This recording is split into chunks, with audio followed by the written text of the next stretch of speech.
começar a leitura de hoje. Mediunidade, a cura da ferida, da fragilidade. A lição 26.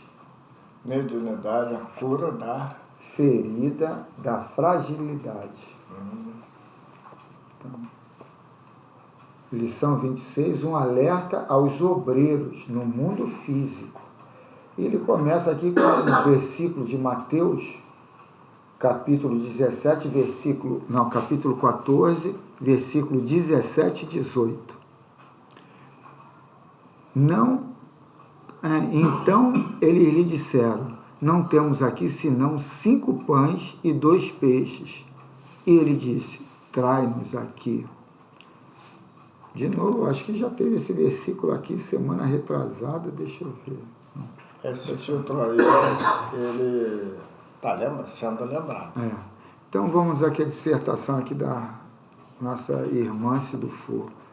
Os espíritas desencarnados que, quando encarnados, fundaram grandes obras sociais e deixaram importantes programas de estudo ou casas doutrinárias no plano físico, estão junto aos médios que enviam uma mensagem de alerta aos continuadores de suas obras. O enredo aqui já é diferente. Eles manifestam com profundo pesar o arrependimento de não terem incentivado os seus colaboradores a atitudes e iniciativas de desprendimento e humildade. Muitos deles nos falam da importância de nos tornarmos necessários nos trabalhos que participamos e também lamentam terem usado a obra para a satisfação do interesse pessoal. Eu acho que foi essa aqui mesmo. Que o Erlei até fez um comentário. Eu achei que ia falar sobre o milagre, né, da multiplicação. Não são trabalhadores desonestos ou mal intencionados, pois possuem bom coração e elevado desejo de melhora.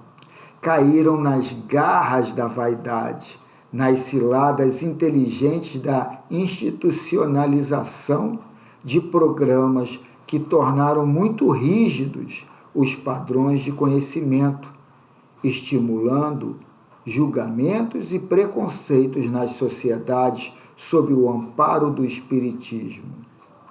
A proposta de reflexão desses queridos corações amigos é oportuna e urgente.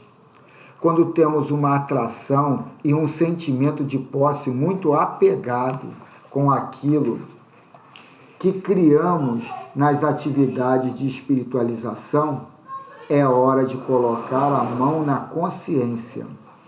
Não somos mais importantes que a obra do Cristo. Somos colaboradores. Esses amigos do além nos prestam enorme contribuição com seus testemunhos. Alguns até já conseguiram enviar o alerta ao mundo físico. Que Deus os proteja em suas angústias e abra o coração e os olhos de todos nós ao recado do qual são portadores. Que seus continuadores desenvolvam o hábito do despreendimento. A obra é nossa colaboração. A abnegação é nosso dever perante os serviços abençoados a que todos somos chamados. Ofereçamos uma migalha que seja, por maior que se trate, o conjunto das necessidades e iniciativas no bem. Não temos aqui senão 5 pães e 2 peixes. E ele disse: trai-nos aqui. Quem multiplica as bênçãos é o Senhor da vinha. Que assim seja. Então, vamos pedir o Erlei para fazer a prece inicial, pode ser, Erlei? Meus irmãos, minhas irmãs, todos nós militantes dessa obra cristã, dessa obra da seara do Mestre, onde todos nós somos peças fundamentais, não deixando cada um de nós que deixe se escapar qualquer que seja o momento oportuno, porque qualquer momento é momento para que nós possamos modificar, sempre fazer essa limpeza psíquica para o bem de cada um, e cada peça melhorando, melhora todo o grupo. Então nosso grupo aqui está se tornando cada vez mais homogêneo devido à atenção que se dá à leitura. Cada membro desse grupo, os invisíveis, os espirituais, eles trazem consigo uma tarefa que nos dá uma boa intuição para que nós possamos nos alertar, não deixando levar pelas impurezas do terra a terra da vida material. Assim sendo, nós agradecemos a Deus, acima de tudo, esse Deus que é a força criadora, é a força total de ligação com todo o universo. E nós somos partícula desse universo, somos filhos dessa natureza criadora. Então, assim, agradecemos essa prorrogatividade e vamos em frente, vamos no nosso curso, vamos estudando, porque, como todos estão cientes, acontecem os momentos que nos abalam, mas nós já temos essa consciência de que todos nós temos um rumo, o rumo para o plano espiritual. Portanto, é momento de nos agasalhar, é momento de nos exemplificar, nos espelharmos naqueles e naquelas que buscam cada vez mais o reino divino, o reino cristão. Então, agradecemos essa boa colaboração aos irmãos que aqui nos vêm visitar e a todos aqueles que aqui comparecem, até mesmo pelo sentido de curiosidade, que nada mais é do que um chamamento de atenção para que esses espíritos venham aqui. Muitos decorrentes de manifestação dizem, eu não sei por que eu vim aqui, eu não sei como vim parar aqui, mas é o desejo da necessidade de melhora. E nós aqui estamos encarnados, então temos essa chance que às vezes vai nos faltar ou nos faltaria em outra época. Então aqui nós estamos vestindo a roupagem. Vamos agradecer cada vez mais a essa misericórdia, a essa fonte, onde nós podemos consultar e obter uma digna resposta, porque justamente encaixa com o bom senso, e o bom senso é o que nós procuramos para a melhora a cada vez mais da nossa evolução. Então agradecemos também a todos os irmãos que possam agora mentalizar a limpeza da água, a limpeza fluídica, que essa nossa água seja, nesse momento, nesse instante, fluidificada, apesar de que nós já temos essa certeza. Então ela é o remédio para combater os males do corpo, os males físicos e também do espírito.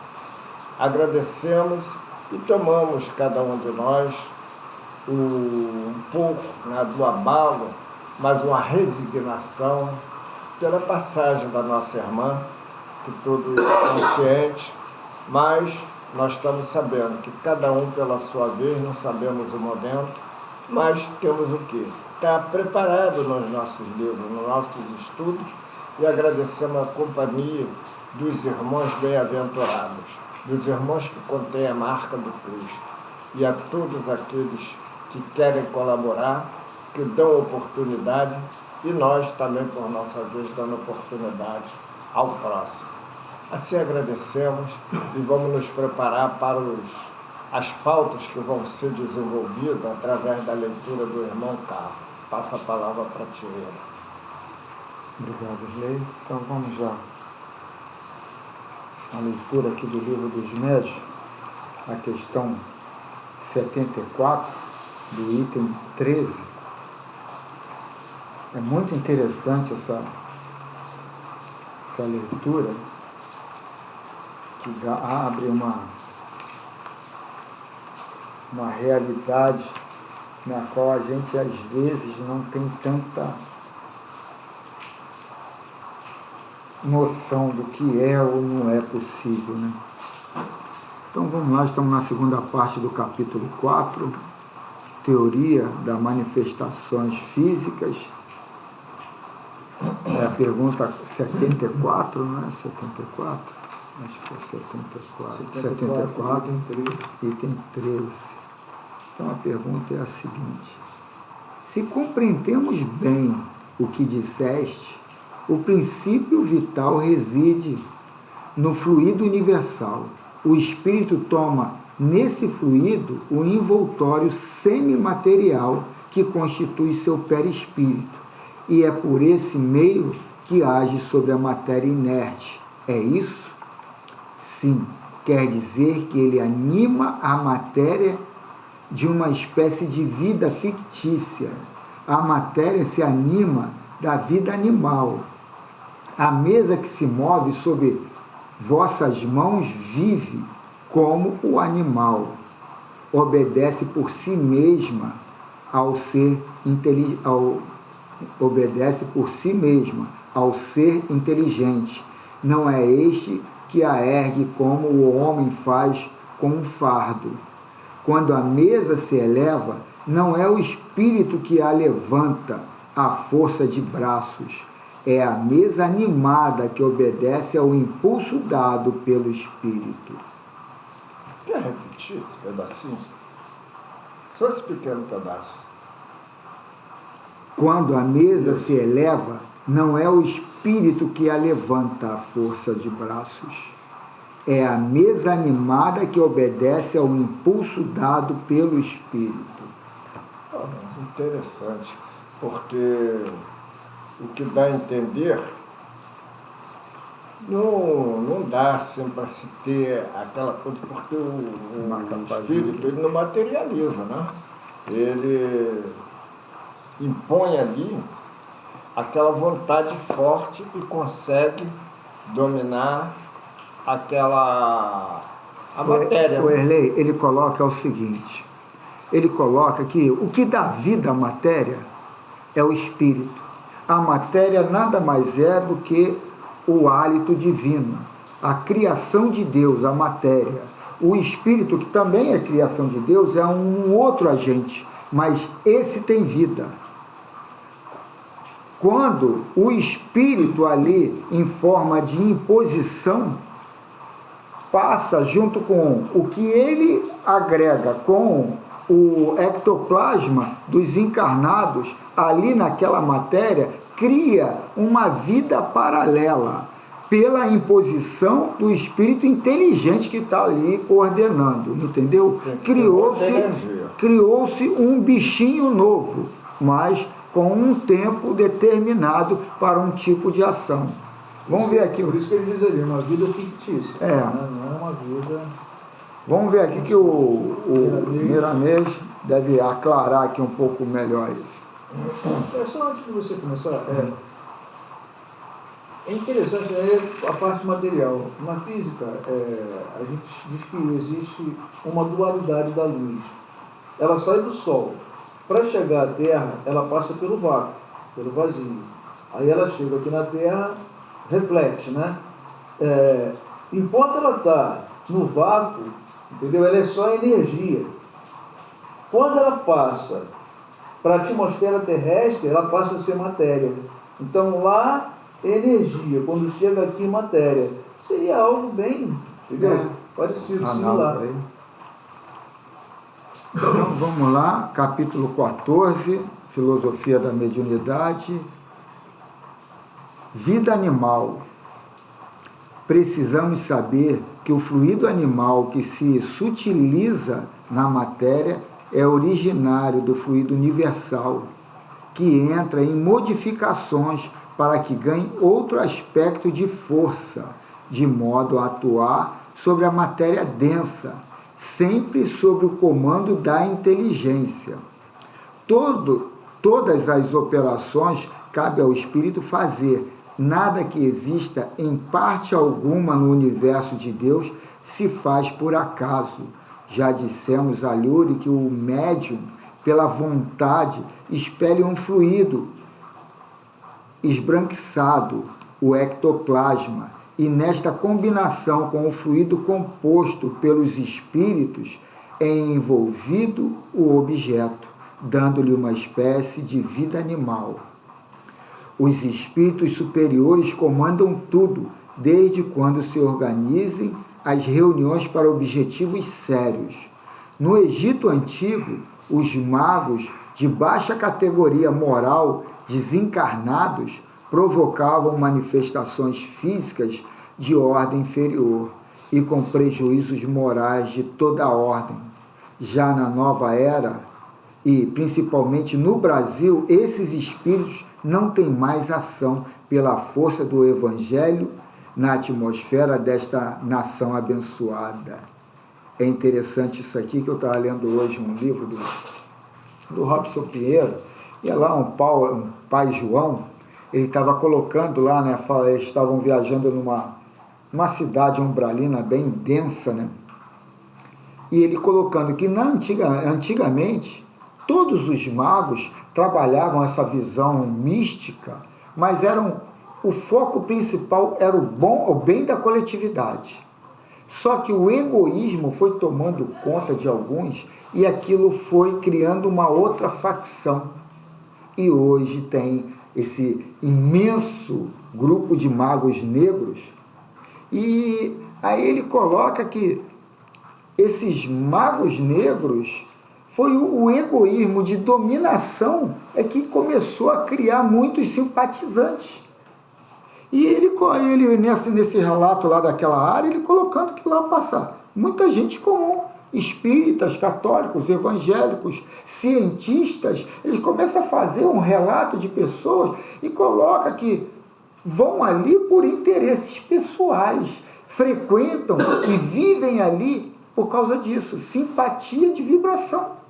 Eles são afins ali, não numa ideologia aclarada, eu sou isso, eu sou aquilo, mas no interesse, lá no íntimo deles, é aquele interesse que é igual. E a coisa é muito pesada, né? Fazem experiências, aí a gente vai ver igual a Alemanha antiga, antes da guerra, né? Depois que escraviza aí para fazer experiências pesadas, né? O espírito levanta mesas pesadas, remove os próprios médios de um lugar para outro, não usando as suas mãos, por não ter necessidade delas. Nessa operação, ele usa o pensamento do domínio dos fluidos que compõe pelas suas habilidades. À medida que o tempo passa, todos os meios de comunicação vão se aperfeiçoando, de maneira que se possa chegar à verdadeira comunicação com os benfeitores espirituais pela intuição, telepaticamente, ou por outras mediunidades em função compensadora. As coisas mais grosseiras passaram a dar lugar às mais aperfeiçoadas, porque os espíritos, mesmo os encarnados, já se mostram mais voltados para o progresso, condição merecedora desta bênção dos céus. Como já falamos muitas vezes, os espíritos têm a capacidade e conhecem a ciência das transmutações de fluidos, de modo a operar em tudo com facilidade. A mente educada é tudo.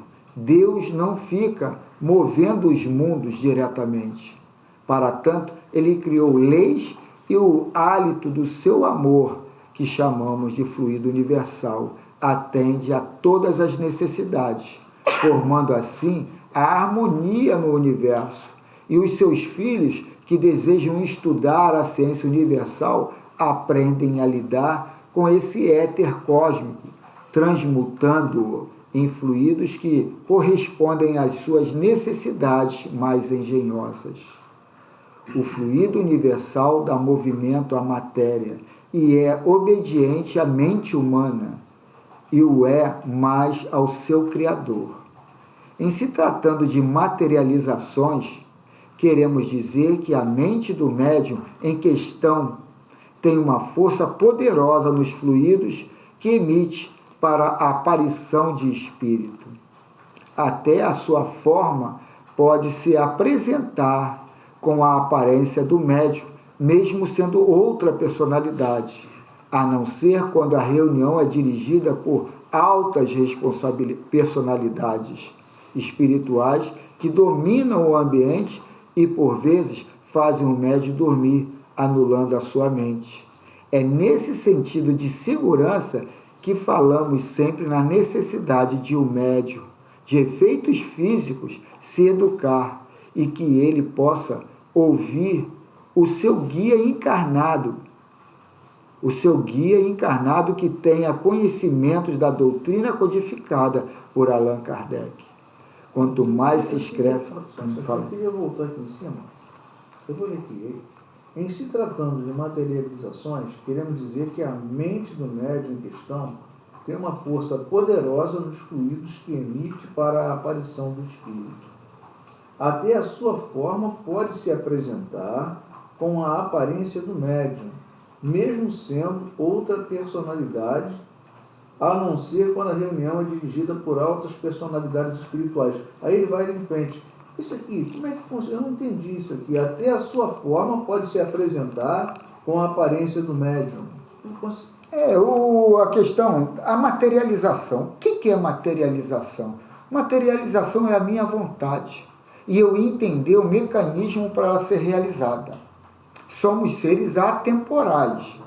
Mas encarnados, a gente somos temporais. A gente precisa do espaço e tempo para materializar.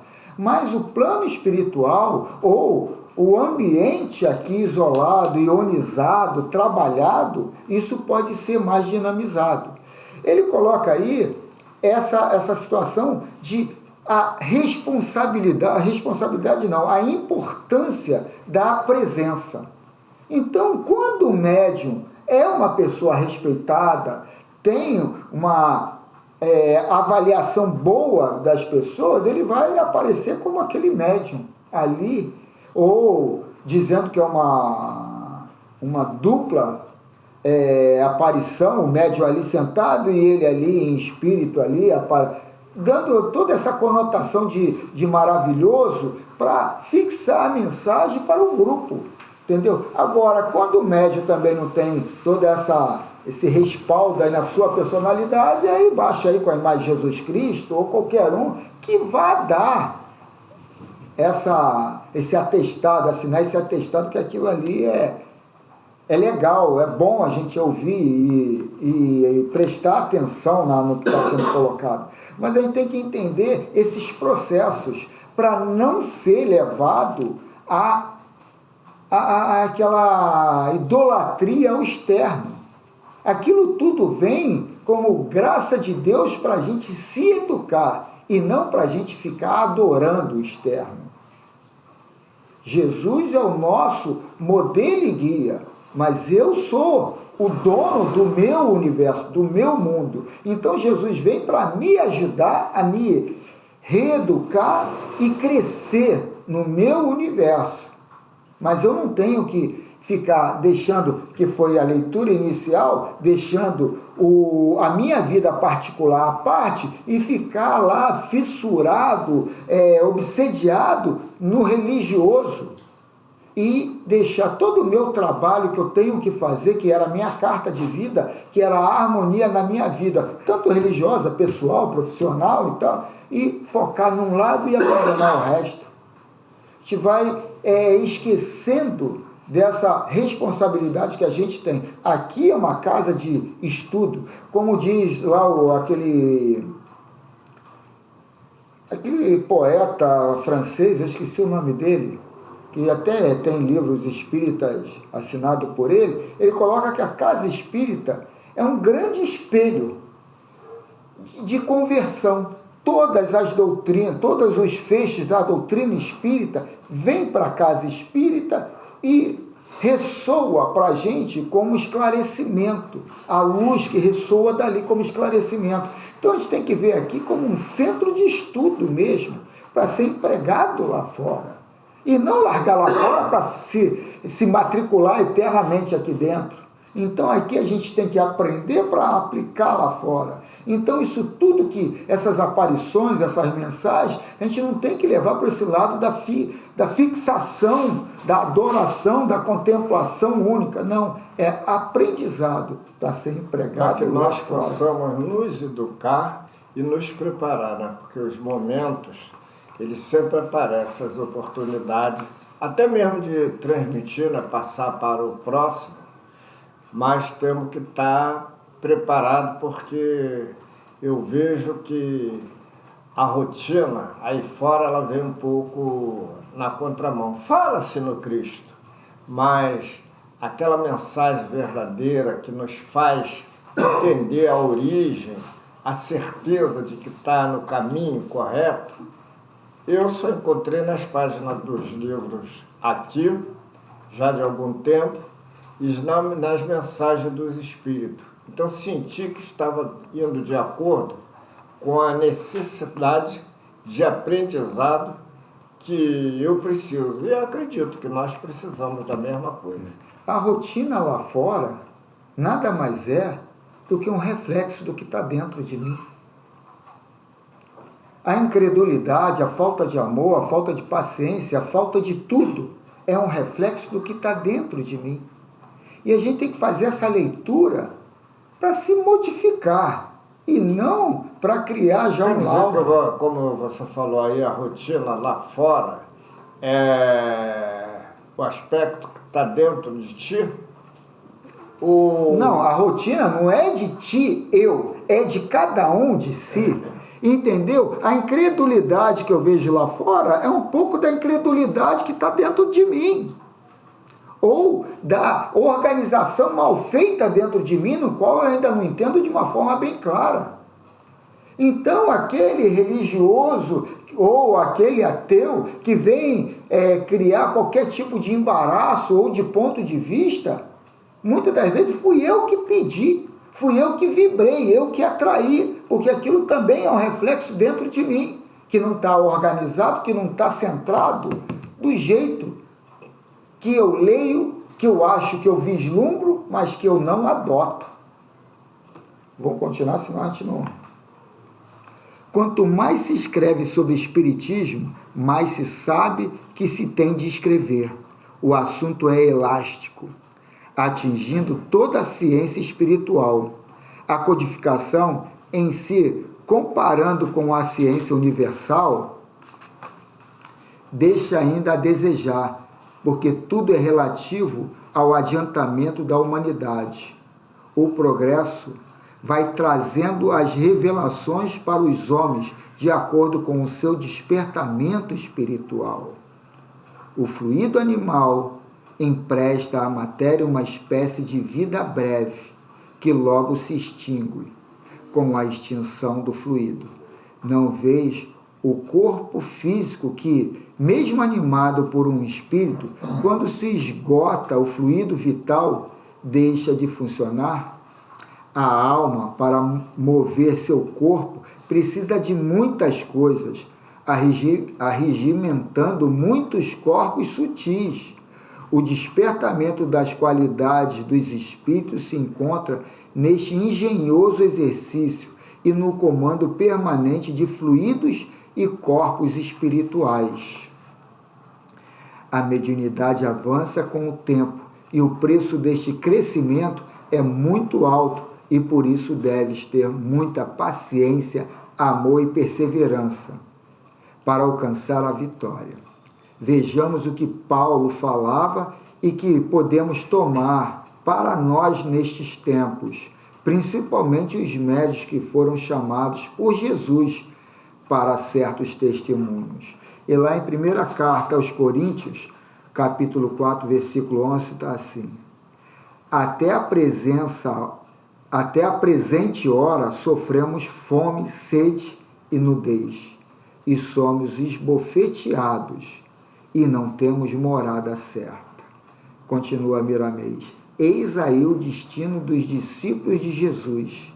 Mesmo entre os modernos cristãos, aquele que não provou a dor nas suas diversas manifestações, não mostra a marca do idealismo e da missão de amor. É nessa ebulição dos infortúnios que se selecionam os companheiros que têm como vida a verdade e o amor.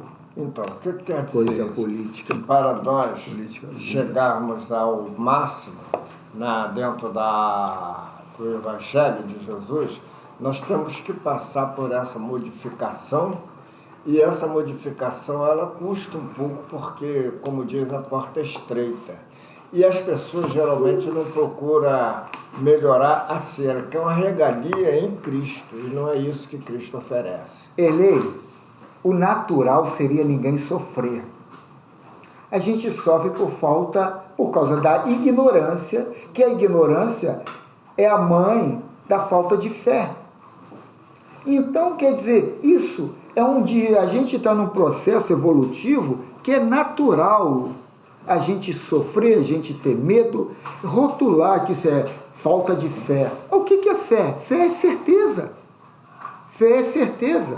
E como é que você, uma pessoa ignorante, que está num processo evolutivo, iniciando esse processo evolutivo, vai ter essa fé em cima de bases místicas? Você vai se arrebentar. Você depois vai ser um anticristo, porque você teve uma fé que não tinha alicerce. Você tinha uma fé achando que, eu não vou sofrer, eu não vou me dar mal, eu não vou isso. Mas você não se fortaleceu no amor. Você se fortaleceu numa conformidade, sabe, interesseira. Então, a gente não adianta rotular situações. É aprendendo, levando na cabeça. A gente está num estágio inicial, a gente está aprendendo com a gente. Ninguém quer sofrer.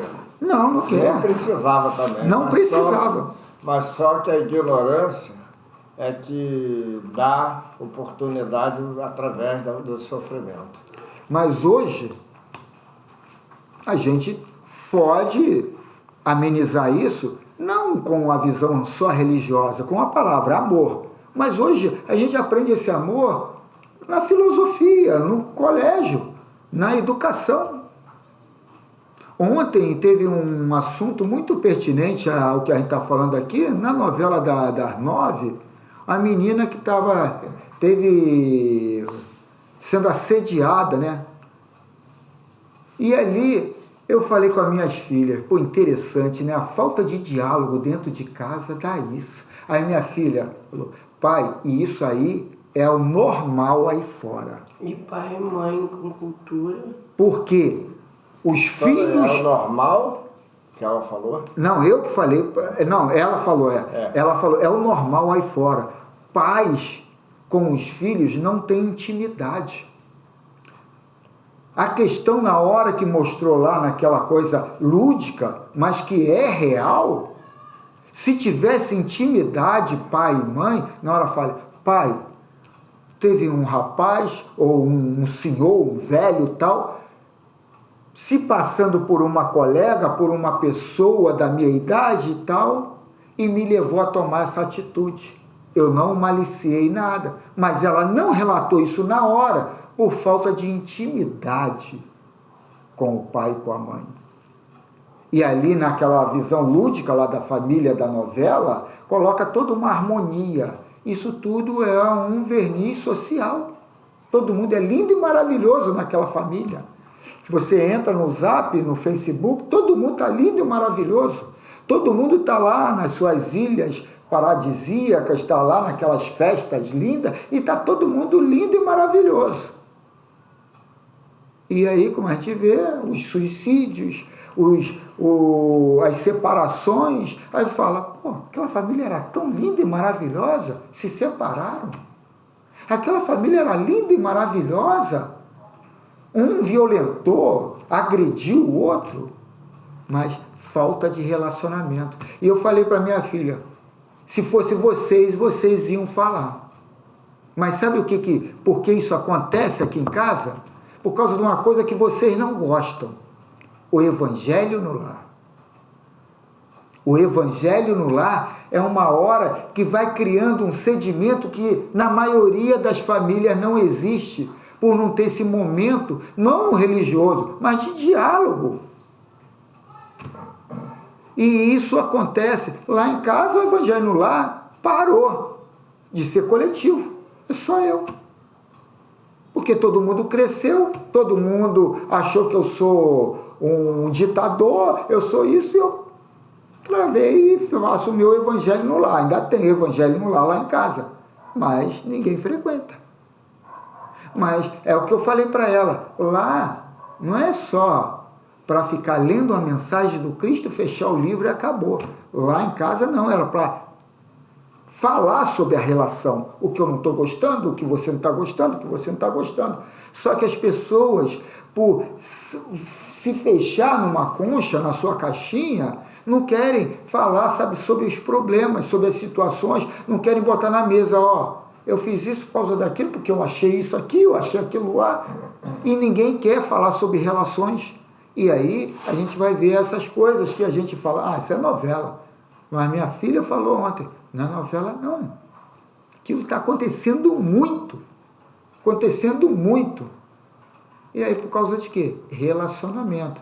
Aí a gente nessa vida, nessa visão religiosa, ai, o tema está no final dos tempos, que loucura, que isso, que aquilo. Não. Aquilo ali é o burburinho para chacoalhar, para ver se as pessoas se modificam. Os escândalos há de ser necessário. Mas ai de quem causa esse escândalo, né? Então a gente vai entendendo esses porquês e falando, mesmo que eu vou ser taxado de ditador disso, eu vou empregar, eu vou colocar. Aí eu falo assim para elas, ó, quando vocês fizerem 18 anos, vocês, bom, enquanto não tem, é o que eu quero aqui. E foi. E hoje as minhas filhas falam de tudo abertamente, sabe, coisas que antigamente as outras pessoas vinham falar com a gente ali porque não conseguia falar dentro de casa. Eu falei, caramba, que absurdo, eu não tenho nem intimidade com essa garota, ela está falando comigo, mas não consegue falar com o pai e com a mãe. Então vamos... fechei aqui. Então vamos acalmar os ânimos. Vamos elevar o nosso pensamento ao nosso guia e modelo, nosso mestre, nosso Cristo de Deus. Que a paz esteja nessa casa, que possamos ser merecedores da vossa paz. Mestre, aqui estamos por simpatia, por necessidade de implantar uma verdade que ainda não está consolidada. A prova disso é o nosso proceder no dia a dia. Mestre, que a vossa paz possa tranquilizar todos os corações aqui presentes, que possamos se identificar com essa paz e entender que qualquer tipo de manifestação é para o nosso aprendizado e não para a gente criar juízo e definir situações, criando laudos, atestados, comprovações. Tudo são aprendizados para a gente entender que a vida ao nosso redor é um reflexo da nossa vida dentro de nós. Que possamos criar essa paz dentro e fora de nós, de acordo com os nossos olhos, que a gente possa ver vida em tudo, que as trevas possam ir se aclarando, sumindo, dissipando, através do conhecimento que liberta. Em nome dessa necessidade desse grupo, pedimos autorização para essa segunda parte de interação com os nossos irmãos desencarnados, rogando muitas graças a Deus. Em nome do Mestre Jesus, está aberta essa fraternidade entre irmãos. Que assim seja.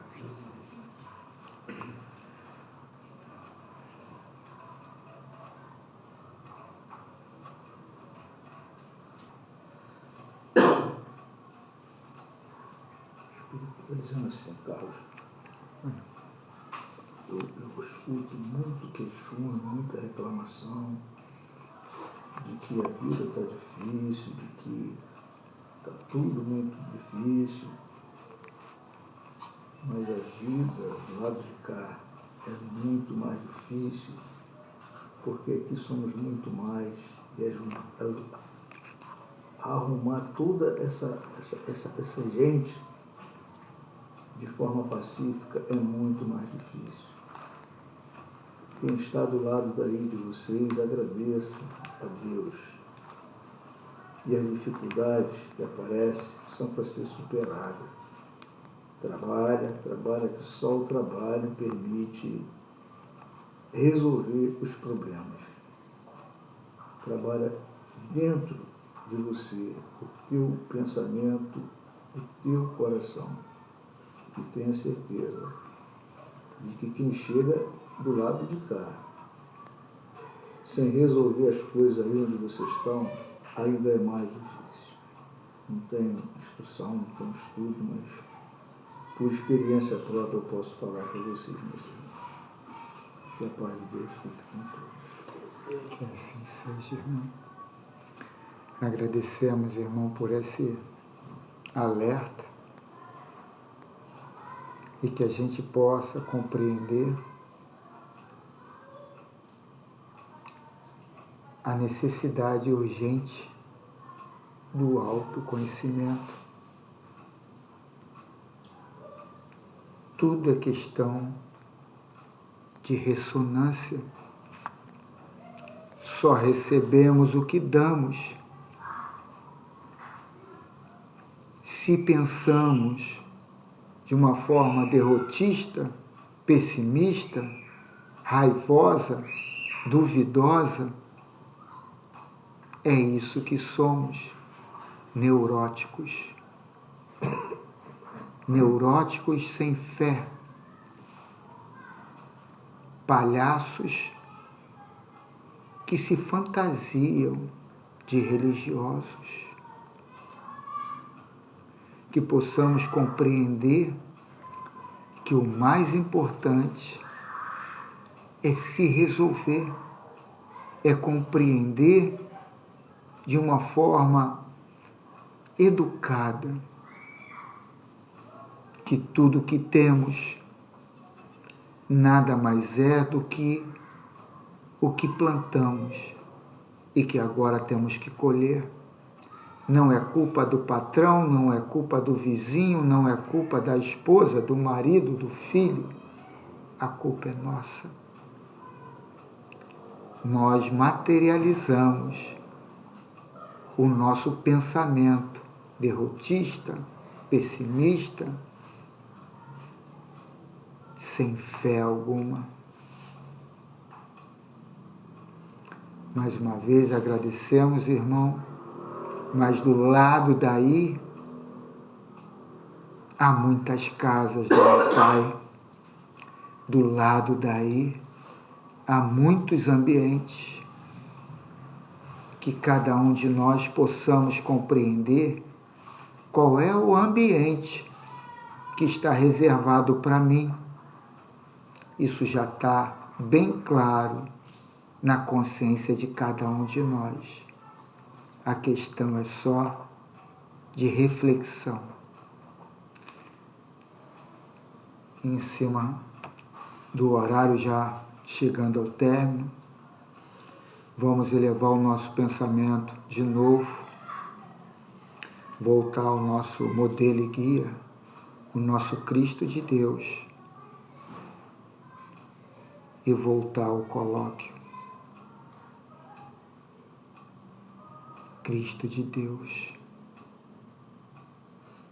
Agradecemos por mais esse momento de encontro de irmãos afins na proposta do autoconhecimento. Que a vossa luz possa ser uma realidade dentro de cada consciência. Que cada consciência possa compreender que cada um é criador do seu futuro. E o futuro nada mais é do que acontece agora. O presente é o mais importante. Que possamos estar antenados no momento do agora, do presente, para que o futuro seja mais luminoso do que esse presente. Em nome do Mestre Jesus, está encerrado essa reunião, esse agrupamento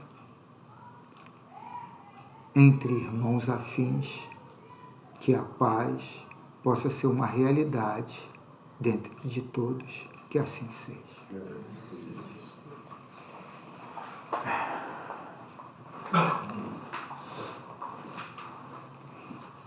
Hoje é que dia mesmo? 28. 28 ou 29? Não, 29. Eu botei 28.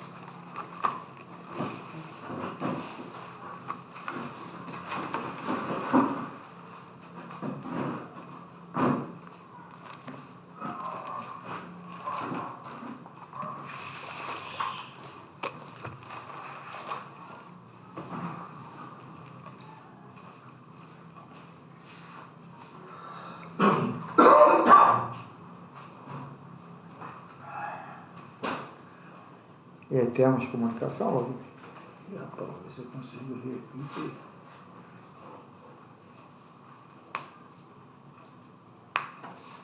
Vamos ver.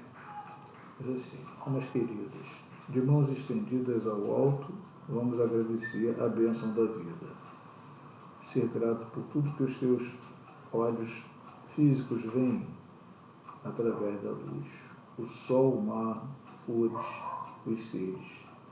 Mas ser grato também por aquilo que não tem forma, devido aos empecilhos que o teu espírito te impõe.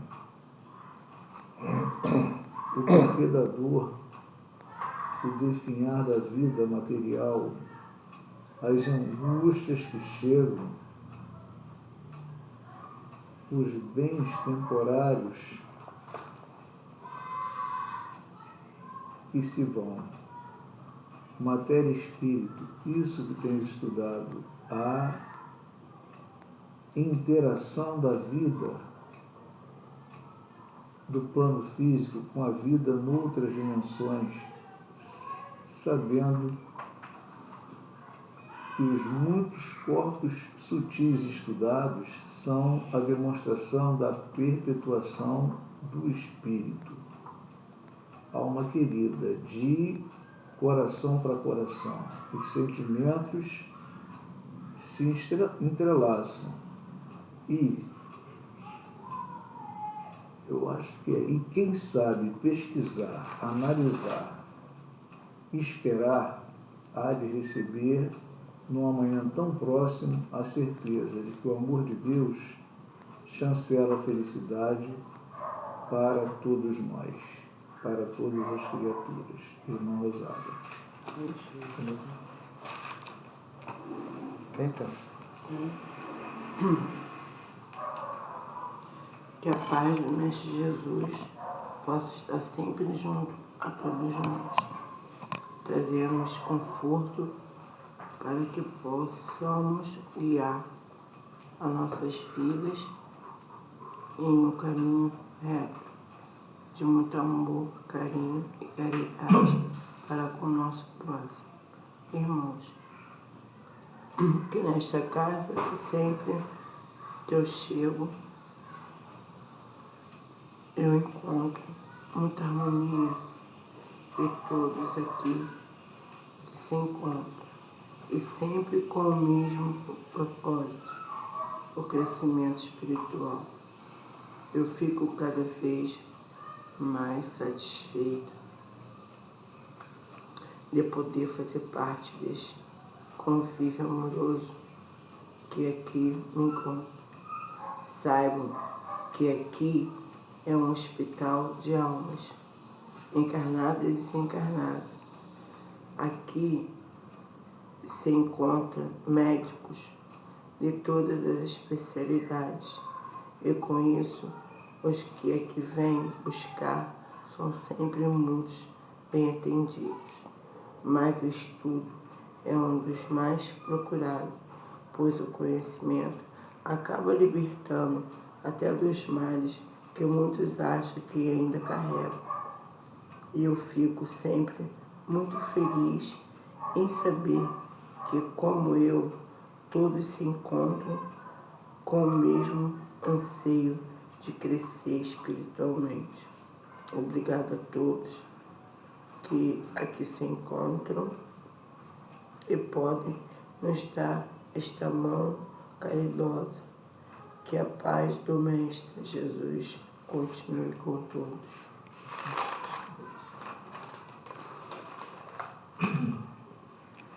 Sempre é bom ter um lar para chegar e se aconchegar com tanta paz e amor. Venho sempre aqui e hoje, graças a Deus, pude e consegui dar minha palavra. É muito concorrido e às vezes tem que ser selecionado. Aí, como me achava tão pequena e pensava que nunca ia conseguir, sabe? Devido a tantas faltas cometidas antes de me encontrar deste lado. Eu sei que fiz muita gente sofrer com as minhas atitudes e pensei que nem ia ter o tão famosa salvação.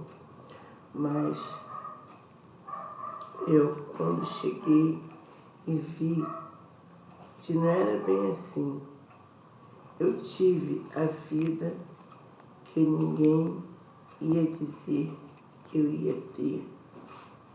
Esta vida, sofrimento, e não foi fácil, pois é muito difícil a aceitação, pois era muito jovem e jamais pensei em morrer tão cedo. E aí, eu venho e vejo que não morri, e sim, continuei vivo. Aí veio o arrependimento, mas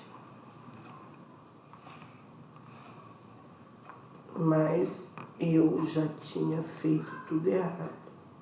Mas como Deus é tão bom, eu estou aqui hoje. Obrigado, irmãos, por tudo que estão fazendo por mim. Que assim seja. Terminou? Terminou. Então, até amanhã. Deise, escreveu? Escreveu, Deise? Eu até esqueci que tu escrevia, isso faz tanto tempo, né?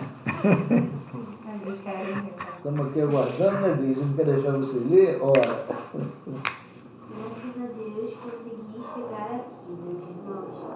Sabe, minha história foi uma coisa bem turbulenta para mim, pois desencarnei aos meus 26 anos e deixei meus filhos e meu marido. Demorou para eu aceitar, demorou para eu entender que a morte é algo natural, algo que a gente não precisa temer. Quando eu era encarnada aqui na Terra, eu tinha muito medo da morte, eu não aceitava isso. Mas depois que desencarnei, vi que é algo muito bom e também passei por boas experiências, estudei e trabalhei. Bom, hoje vejo que a morte é só algo natural e que não precisamos temer. Fiquem com a paz de Deus. Assim seja. Deixa eu só agradecer ao pessoal, né? Agradecer os filhos pela mensagem ali, né? Falando de passagem de morte, né? Agradecer a vocês todos aí, tá? Pela ajuda que deram em prece, em solidariedade, né? Presença de muitos lá no funeral da Denilza, e aqueles que não foram, eu sei que estavam com o pensamento também vibrando, né? Sempre pedindo a Deus. Continuemos pedindo, né? Por ela, pela família, né? Para que a gente possa ter esse conforto. e esse entendimento. Eu acho que essa experiência aí ajudaram muito ela, né? E assim, na parte material, graças a Deus, a gente conseguiu resolver tudo de uma forma muito rápida, né? E tranquila. É sempre um momento meio conturbado, né? Mas assim, foi uma coisa ótima. Muito obrigado a todos vocês, tá? Escola com alegria, né? Não é da boca para fora não, é do coração mesmo, e a certeza de que, como disse aqui, né? A morte é uma coisa bem simples, bem natural. Eu sempre penso naquele versículo que diz, né, que a morte é um comboio, passagem todo mundo tem, que o homem não sabe a hora certa do tempo. Pros doentes como eu, almas refratárias, onde no entorno de mim, neste ingrato filho de Deus, onde nesta desgarrada ovelha o filho pródigo